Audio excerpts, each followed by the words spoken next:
লখিমপুৰ জিলা কাৰাগাৰত খ্ৰীষ্টমাছ উদযাপন। লখিমপুৰ জিলা কাৰাগাৰত খ্ৰীষ্টমাছৰ আনন্দৰ পৰিৱেশ দেখা গ'ল কালিৰ দিনটোত। বিশেষ প্ৰাৰ্থনা সভা আৰু উদযাপন অনুষ্ঠিত কৰে কাৰাগাৰ অধীক্ষকে। সদৌ অসম খ্ৰীষ্টিয়ান ঐক্য মঞ্চৰ লখিমপুৰ জিলা সমিতিৰ সভাপতি আৰু সম্পাদকক এই বিশেষ প্ৰাৰ্থনা সভাৰ বাবে আমন্ত্ৰণ জনায়। কাৰাগাৰ অধীক্ষকৰ অনুৰোধ অনুসৰি XACOMৰ নেতৃত্বত এটা দল গঠিত হয়।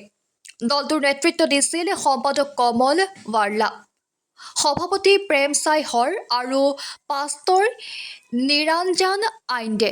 দলটোৰ সৈতে ঈশ্বৰৰ বাণীৰ বাবে বক্তা হিচাপে অংশগ্ৰহণ কৰে প্ৰেম চাই হৰ, যিজনে যীশুৰ বাণীৰ মাধ্যমেৰে বন্দীসকলৰ জীৱনলৈ আশা আৰু পৰিৱৰ্তনৰ বাৰ্তা প্ৰেৰণ কৰে।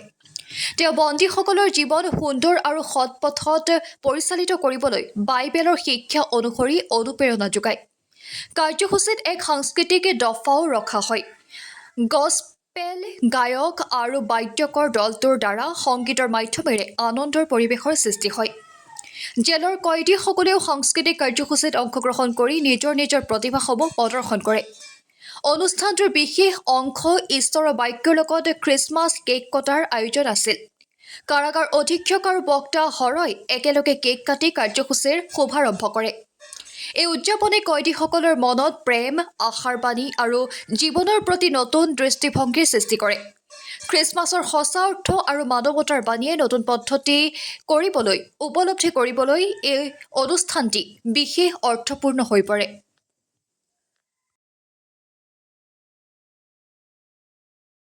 আমি যেন স্বৰ্গলৈ যাব পাৰোঁ, তাৰ কাৰণে আমি যেন পুনৰ ঈশ্বৰলৈ ঘূৰি যাব পাৰোঁ, আমি যেন আমাৰ যেন মৃত্যু নহয়, তাৰ কাৰণে ঈশ্বৰে কি কৰিলে, নিজে পৃথিৱীলৈ মানুহ ৰূপ ধৰি আহিলে। সেইজনে হৈছে প্ৰভু যীশু খ্ৰীষ্ট। সেইজনে হৈছে কি? প্ৰভু যীশু খ্ৰীষ্ট। বেছি দীঘল নকওঁ, বহুত গুচি গ'ল। আমি যে পাপ কৰোঁ, আমাৰ পাপ কিয় হয় জানে? পাপ কিয় হয়? পাপ হোৱাৰ কাৰণটো কোনে আছে? কোন আছে দেখক? মই যে নিজে নিজে পাপ হৈ যায় বুলি ক'লোঁ, ক'ৰবাত আৰম্ভণি হৈছে পাপৰ। সেই পাপৰ আৰম্ভণি একদম পৃথিৱীৰ প্ৰথম মানুহ। আমি এতিয়া ঢেৰ জাতি প্ৰজাতি হ'লোঁ, কিন্তু পৃথিৱীৰ প্ৰথম মানুহ হৈছে আদম বুলি কোৱা হয়। এই আদমে পাপ কৰিলে। পাপ কৰিলে মানে কি?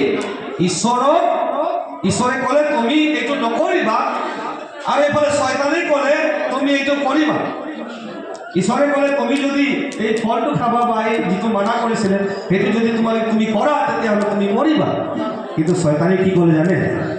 মানুহ যেন ঈশ্বৰৰ পৰা আঁতৰি যাওক, মানুহ যেন নৰকত যাওক। শয়তানৰ সেইটো ইচ্ছা, কাৰণ তেওঁৰ কাৰণে নৰক যুগুত আছে। সেইকাৰণে শয়তানে পাৰে